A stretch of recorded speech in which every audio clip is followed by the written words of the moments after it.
Shelter film tahun 2026 yang disutradarai Rick Roman Waugh.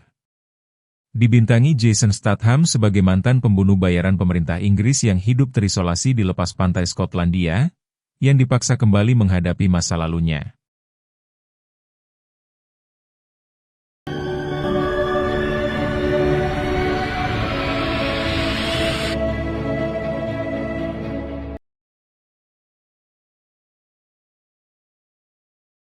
Cerita diawali dengan memperlihatkan seorang pria misterius bernama Jason yang hidup menyendiri di sebuah pulau terpencil. Tak lama, ada seorang paman kurir dan keponakannya yang rutin mengantar satu kerat miras untuk stok Jason selama 1 minggu ke depan. Disimpan di gudang tepi pantai dan mengambil uang bayaran minggu sebelumnya tanpa pernah bertemu dengan sosok Jason sama sekali. Masih belum diketahui alasan Jason hidup menyendiri di pulau kecil ini. Namun dari cara beliau menjaga identitasnya bahkan dari seorang kurir biasa sekalipun bisa disimpulkan jika Jason bukanlah pria konvensional seperti pada umumnya. Hidup berdua bersama seekor anjing. Tak banyak aktivitas yang Jan lakukan selain minum dan memandang lautan.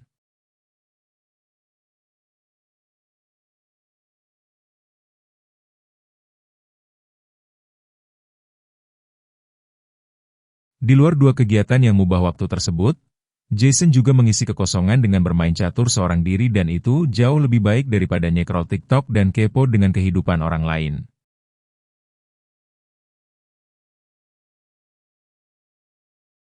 Seperti minggu-minggu sebelumnya, si paman dan si ponakan yang bernama Jesse terlihat kembali ke pulau untuk mengantar satu kerat botol minuman yang karena hari ini cuaca buruk seperti akan terjadi badai besar. Jesse diminta segera kembali secepatnya. Jess. Dan benar saja, tepat saat Jesse baru saja meninggalkan gudang, terjadilah badai besar yang membuat kapal si paman terbawa hanyut menjauhi daratan menggunakan perahu kayu.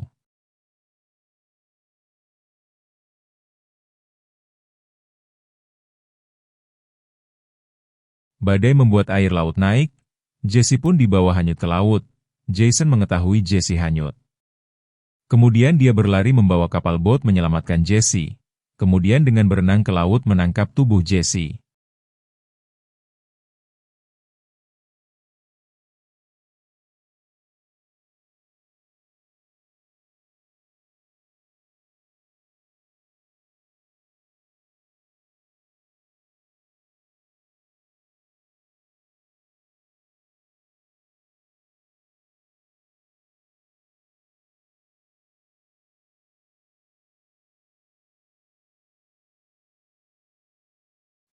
Jason memberitahu jika si paman tidak sempat diselamatkan dan itu cukup membuat Jesse begitu terpukul.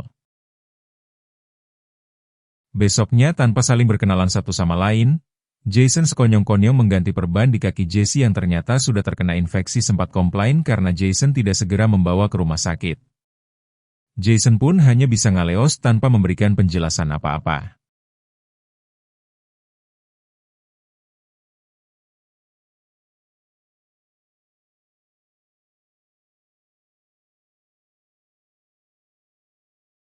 Ketika Jason sedang nongkrong di gudang tepi pantai itulah Jesse tak sengaja menemukan sebilah pisau di dalam laci. Sadar jika saat ini dirinya tinggal bersama orang asing, ia pun menyimpannya di balik bantal untuk sekedar jaga-jaga. Hingga ketika Jason bermaksud memeriksa kembali kakinya, tiba-tiba bukannya marah, Jason yang tahu jika Jesse hanyalah anak polos yang tidak bisa memegang pisau-pisau acan pun justru dengan baik hati mengajarkannya cara bertahan hidup menggunakan sebilah pisau. Hingga timbullah rasa percaya terhadap sosok si mamang Jason ini. Jason kembali melihat luka Jesse sambil mengganti perbannya dengan yang baru hingga beberapa hari berlalu.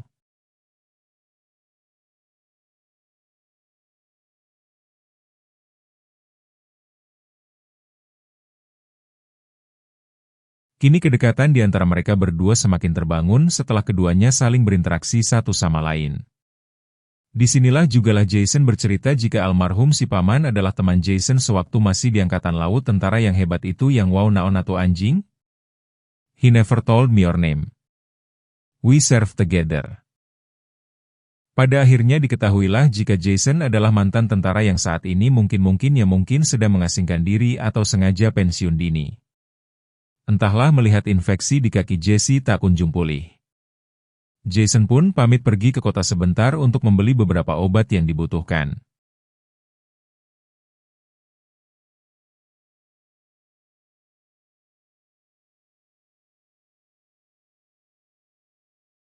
Setibanya di apotek Rindu Sehat, Jason pun masuk dan terlihat menghindari semua kamera pengawas yang ada di sana. Tak hanya membeli beberapa obat generik, Jason juga membeli sepasang pakaian untuk Jessie di mana ia tidak sadar jika saat keluar dari apotek ada para ciwi-ciwi yang sedang selfie di depan pintu. Sejenak. Mari tinggalkan urusan Jason dan beralih ke markas besar agensi intelijen Inggris atau biasa dipanggil M16 di mana kita akan diperlihatkan pada komputer canggih yang disebut disingkatan dari Total Human Engagement Analytic yang katanya mampu melacak semua aktivitas warga sipil termasuk data pribadi hanya melalui kamera pengawas dan internet dari fasilitas umum melalui kamera ponsel milik si cewek selfie tadi. Komputer mendeteksi wajah Jason dan menemukan bahwa dia adalah penjahat internasional yang sudah lama dicari-cari.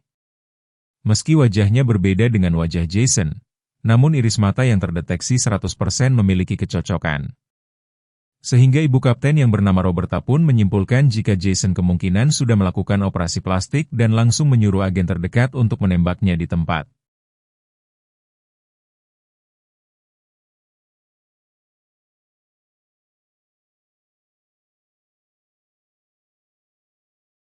Kembali pada Jason dan Jessie yang sedang makan malam. Tak lama Jason mendengar suara speedboat yang sedang menuju kemari dan benar saja itu adalah para agen utusan Roberta yang berhasil menemukan persembunyiannya di mana Jason langsung menyuruh Jessie bersembunyi di kamar mandi dan ya sudah ada jebakan jari yang berhasil menumbangkan salah satu agen Jason lalu menyalakan lampu merkuri tepi pantai agar leluasa melihat jumlah para agen yang masih tersisa.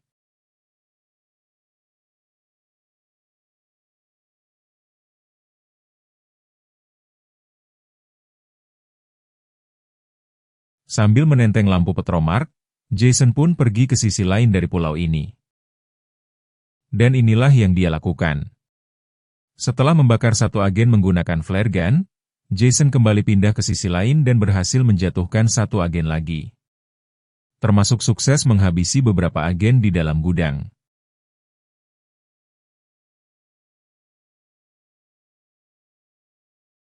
Yang Jason tidak tahu adalah ada satu agen yang meraksak masuk ke dalam rumah bahkan menembak mati anjing kesayangannya.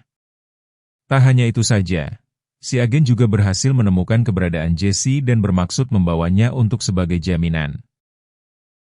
Tetapi entah apa kesalahan Jason dan seberapa hebat dia selama berada di kesatuan. Namun dari bicara bertarung yang ditunjukkan bisa dipastikan jika Jason adalah sosok yang siapapun tidak ingin punya urusan dengannya. Sadar jika pulau ini sudah tidak aman lagi, Jason pun buru-buru pergi membawa Jessie bersamanya.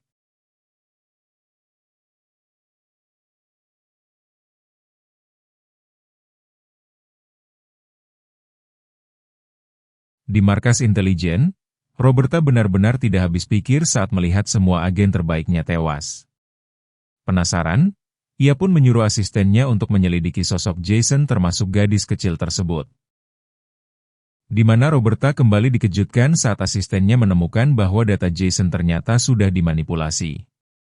Pada intinya setiap kali komputer tim mendeteksi wajah Jason, maka yang muncul adalah orang lain alias penjahat internasional yang membuat Roberta menjadi semakin penasaran.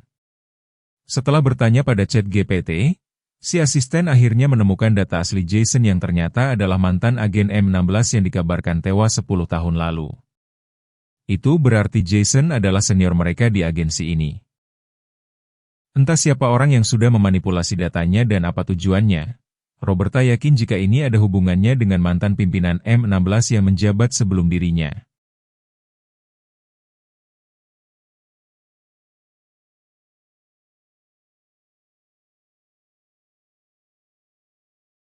Dia bernama Bill, mantan pimpinan M16 sebelum Roberta sekaligus pendiri program T. Saat ini Bill menjabat sebagai salah satu anggota dewan di pemerintahan Inggris dan masih punya akses terhadap T. Sesuai kecurigaan Roberta, Bill adalah dalang di balik manipulasi data Jason seolah-olah dibuat seperti penjahat internasional. Jika Bill adalah mantan pimpinan M16, itu berarti Jason adalah mantan anak buahnya dulu. Entah ada masalah apa di antara mereka berdua. Yang pasti Bill ingin menghabisi Jason yang notabene adalah mantan anak buahnya sendiri. Bill pun menghubungi seorang pembunuh bayaran profesional bernama Wayman untuk mencari dan menghabisi Jasana secepatnya. Kembali ke Jason dan Jesse yang sudah tiba di daratan mereka. Mencoba mencuri mobil milik warga yang ada di sekitar. Sempat ketahuan pemiliknya, Jesse dengan senjata api di tangan pun memohon agar sepemilik mau mengerti dan mengizinkan mereka memakai mobilnya. "Can you help him?" Melihat gelagat dan kejujuran Jesse, si bapak pun akhirnya mau mengerti. Bahkan sempat mengajak mereka masuk ke dalam rumahnya. Namun yang mereka tidak tahu adalah anak si bapak ternyata sudah menelepon polisi. Dan karena sudah janji mau bantu, si bapak pun menyuruh Jason dan Jesse untuk bersembunyi. Biarkan dia yang ke depan untuk menemui para polisi tersebut. Tapi tebak apa yang terjadi? Ya, si bapak pun ditembak dan langsung tewas seketika. Roberta yang memantau dari kamera pengawas pun sangat panik dan sempat marah saat melihat warga sipil menjadi korban jiwa. Ternyata itu adalah ulah dari si Waldman utusan Bill yang melepaskan tembakan dari jarak jauh. Melihat si bapak tewas, Jason dan Jesse pun buru-buru kabur melalui jalan belakang. Tetapi sukses melumpuhkan satu persatu polisi lokal.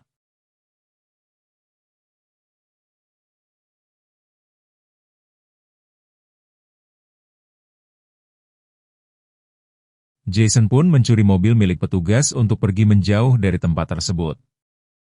Tapi Waldman langsung menyadarinya dan terjadilah aksi kejar-kejaran yang tidak terlalu menegangkan. Jason akhirnya berhasil lolos setelah menggulingkan mobil milik Waldman.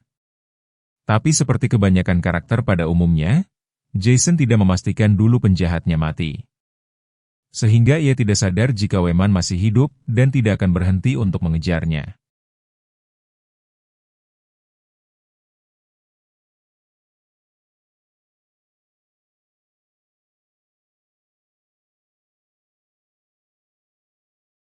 Beralih ke Roberta yang semakin dibuat penasaran dengan siapa sih sosok Mamang Jason ini.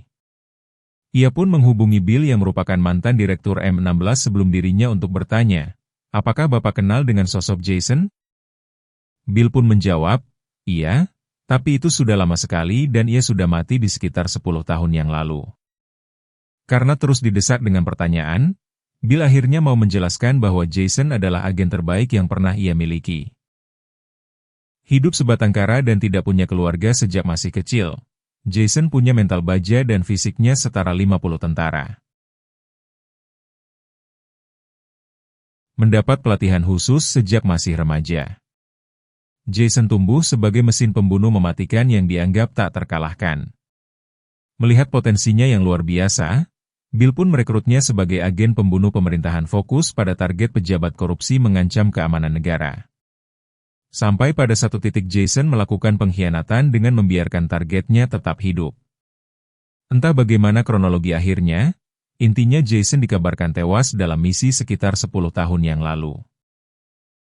Sehingga jika ditanya apa kedekatan antara Bill dan Jason, keduanya sudah jelas adalah mantan atasan dan anak buah. Namun yang Roberta tidak tahu adalah Bill sebenarnya dalang dibalik kejadian tadi sekaligus penjahat utama dalam masalah ini. Masonata Ser.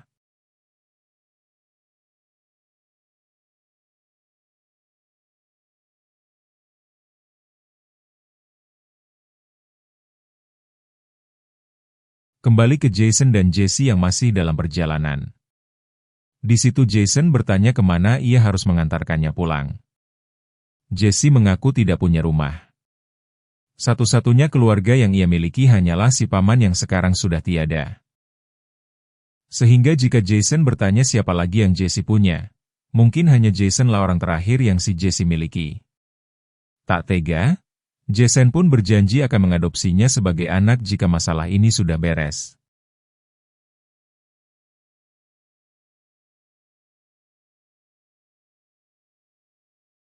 Karena sebelumnya sudah janjian, Jason pun akhirnya bertemu dengan teman lamanya yang merupakan seorang hacker atau peretas yang sangat handal yang sama-sama mengasingkan diri. Di mana si hacker ini jugalah yang sudah memalsukan kematian Jason seolah tewas dalam misi 10 tahun lalu. Di kediaman si hacker, Jason memintanya untuk mencari tahu siapa dalang di balik kejadian ini. Berkat Google Gemini dibantu ChatGPT Premium yang berbayar setiap bulannya. Si hacker berhasil menemukan bahwa Bill adalah pelaku utama yang menginginkan Jason mati. Mendengar nama Bill, Jason tampak tidak terlalu kaget karena memang sudah sejak lama ia tahu bahwa Bill adalah sosok atasan yang toksik, hasad, zalim, dan suka menunda gaji. Bahkan terkadang dibayar cuma pakai sebungkus nasi dan ikan teri dibungkus daun awi. Garing. Setelah tahu bahwa Bill adalah dalang utamanya, sekarang sudah jelas siapa target yang harus Jason cari. Sehingga daripada menunggu Bill mengerahkan seluruh pasukannya, Jason berniat akan mendatangi Bill terlebih dahulu. Masalahnya sekarang adalah Jesse jelas tidak bisa dilibatkan dalam aksi ini. Butuh orang yang tepat untuk memastikan Jesse tetap aman. Orang yang punya pengaruh kuat dan sulit disentuh. Jason akhirnya teringat dengan satu orang yang pernah ia bantu di masa lalu. Orang itu adalah bernama Kamal, seorang bos mafia yang punya hutang buni terhadap Jason. Christmas.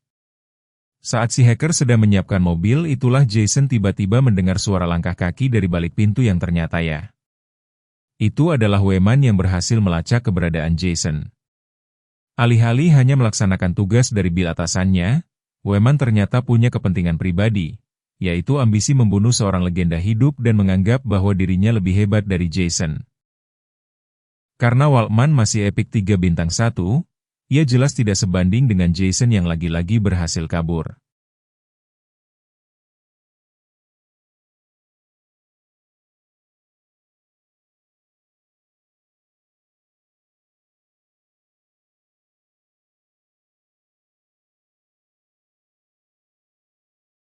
Tak lama, Bill pun menanyakan perkembangan misinya yang karena Waldman tak kunjung berhasil.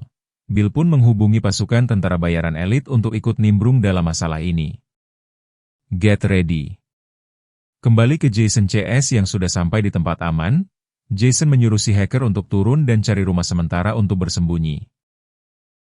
Sesuai rencana sebelumnya, Jason akan menemui seorang bos mafia untuk menitipkan Jesse dan akan mendatangi Bill untuk membuat perhitungan. You take care lady. Yang Yu. Singkat cerita, malam pun pop. Tibalah Jason di sebuah klub malam tempat Kamal si bos mafia berada. Seperti biasa, Jason selalu bertemu dengan dua penjaga polontong yang menolak membawa Jason menemui bos mereka. Sehingga dengan sedikit rasa gemas, inilah yang Jason lakukan. Sorry, mate. Tanpa Jason sadari, saat ini Bill sedang mengawasinya melalui kamera pengawas yang ada di depan klub. Sehingga Bill dengan cepat memberikan lokasinya kepada pasukan tentara bayaran yang langsung meluncur saat itu juga.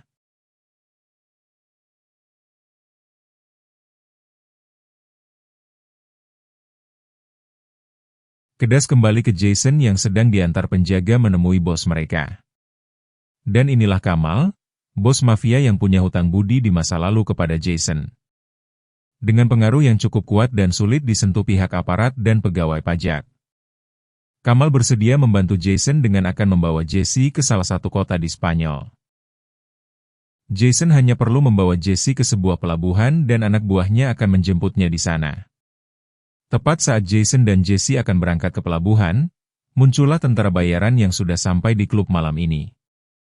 Sehingga dengan penuh kesabaran, Jason lagi-lagi harus menumbangkan mereka semua seorang diri.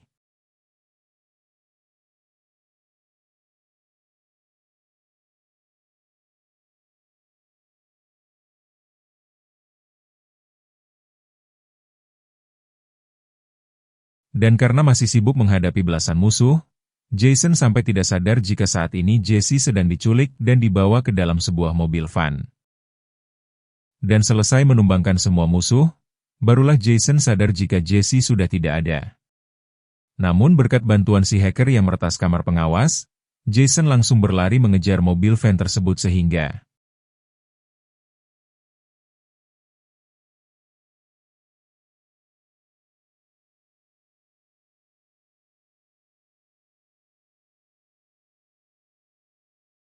Setelah berhasil menyelamatkan Jesse, Jason pun langsung membawanya ke pelabuhan untuk diamankan oleh anak buahnya si Kamal.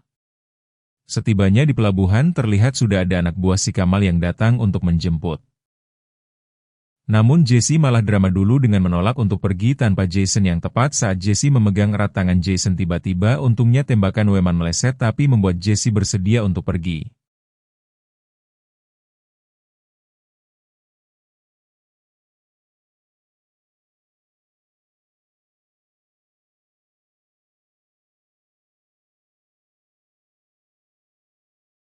Hingga setelah Jesse pergi, Jason pun langsung menghadapi Bachman. Dan tak seru menggunakan senjata api, Jason dan Waltman pun bertarung dengan tangan kosong di mana Waltman benar-benar kewalahan menghadapi mamang Jason yang sudah memakai item Sky Piercer, Glowing One, dan Queen Wing sehingga karena lifesteal dan mana milik Bachman sudah berkurang, Jason pun langsung mengambil sebuah rantai untuk menghabisinya. Dan inilah yang terjadi.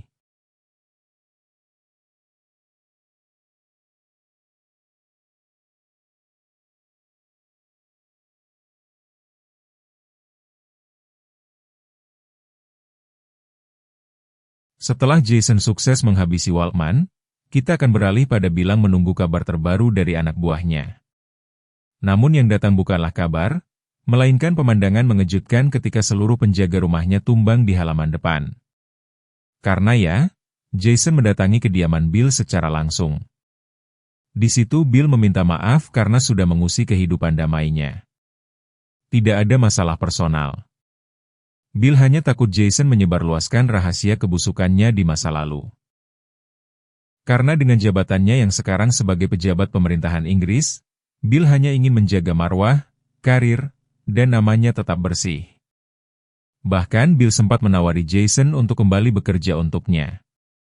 Gaji tidak akan telat lagi. Kendaraan akan disiapkan berupa mobil Range Rover seharga 8,5 miliar yang diambil dari kas daerah. Kehidupan Jason akan dijamin 100%.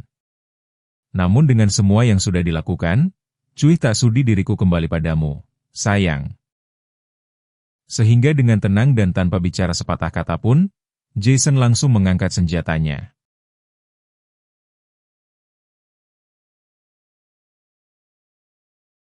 Dan 3 bulan sejak Jason berhasil membereskan masalah dari masa lalunya, kita akan dibawa ke Spanyol tempat Jesse memulai kehidupan barunya. Di mana geragiknya selama ini ternyata tak luput dari pengawasan Roberta yang yakin jika Jason pasti akan menemuinya lagi. Sehingga ketika Roberta berpaling dari layar monitor, tiba-tiba ada orang asli yang mengarahkan kamera pengawas ke arah atas dan itu pasti ulah si hacker. Si hacker sudah pasti melakukan itu atas perintah siapa lagi jika bukan si Jason yang saat ini memandangi Jesse dari luar, dan sesuai janjinya, Jason akan mengadopsinya sebagai anak dan melindungi keselamatannya dari orang-orang zalim yang ada di muka bumi ini.